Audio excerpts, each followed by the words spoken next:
तर मंडळी, तुम्ही असे वागा की लोक तुमचे दिवाने होतील. होय मंडळी, आपल्या सर्व काही आपल्या विचारांवर अवलंबून असतं आणि तुम्ही असे वागलात तर लोकांना तुम्ही हवेसे वाटाल. गरुड आकाशामध्ये उंच भरारी घेतो पण शांत, परंतु पोपट खूपच बडबड करतो, परंतु तो उंच उडू शकत नाही. तुम्हाला बनायचे असेल तर गरुड बना, पोपट अजिबात बनू नका. आज मी तुम्हाला अशा 5 गोष्टी सांगणार आहे ज्या प्रत्येक व्यक्तीने ह्या गरुडाकडून शिकल्या पाहिजेत. 1. आपल्या आजूबाजूच्या निगेटिव्ह लोकांपासून दूर राहायचे असेल तर गरुडाप्रमाणे एकटे उडा.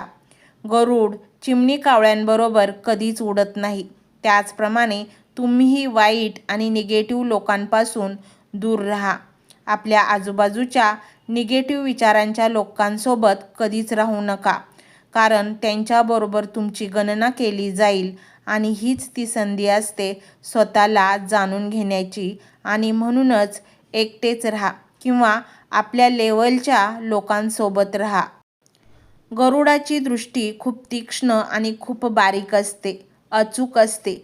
आपली शिकार 5 किलोमीटर अंतरावरून सुद्धा पाहू शकतो आणि एकदा का त्याला आपले लक्ष दिसले की ते लक्ष साध्य केल्याशिवाय तो शांत बसत नाही. यातून असे शिकण्यासारखे आहे, जेव्हा तुम्ही एखाद्या ध्येयाने पेटून उठता तेव्हा ते पूर्ण केल्याशिवाय शांत बसू नका. गरुड कधीही मेलेला प्राणी खात नाही, तो नेहमी जिवंत प्राण्यांची शिकार करतो आणि हेच आपल्याला शिकवते की आपल्या भूतकाळ कितीही वाईट असो किंवा चांगला असो, तो संपून गेलेला आहे, तो कुजलेला आहे, तो नष्ट झालेला आहे आणि तो मेलेला देखील आहे. तर त्याला आता उघळत बसायचे नाही आणि त्याला आपल्या वर्तमानात सुद्धा स्थान द्यायचे नाही. वर्तमानावर लक्ष केंद्रित करा आणि ते साध्य करण्याचे त्याच्यावर विचार करा.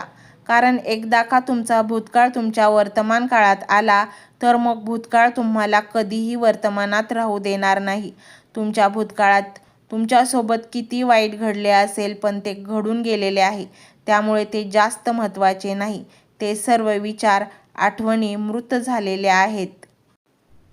जेव्हा वादळ येतं तेव्हा गरुड खूप उत्तेजित होतो.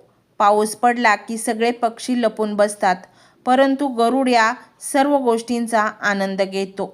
वादळ, पाऊस, वारा सगळं काही पाहतो आणि आनंद घेतो.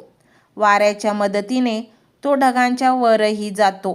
त्यामुळे शिकण्यासारखे असे आहे की जेव्हा तुमच्यासोबत कुठलेही संकट येते तुमच्यावर, तेव्हा त्याला घाबरून न जाता ते कसे सोडवायचे, त्यातून कसा आनंद घ्यायचा, मार्ग काढायचा आणि ते सोडवल्यानंतरचा जो आनंद होतो तो कसा अनुभवायचा, हे यातून शिकायला मिळते.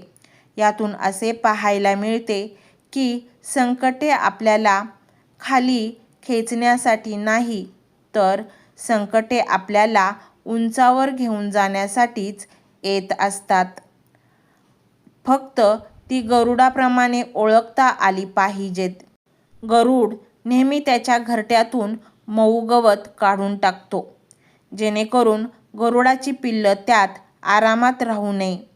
कारण एकदा जर पिल्लांना तशीच सवय लागली तर तिथेच राहायला लागतील आणि ते आळशी होतील.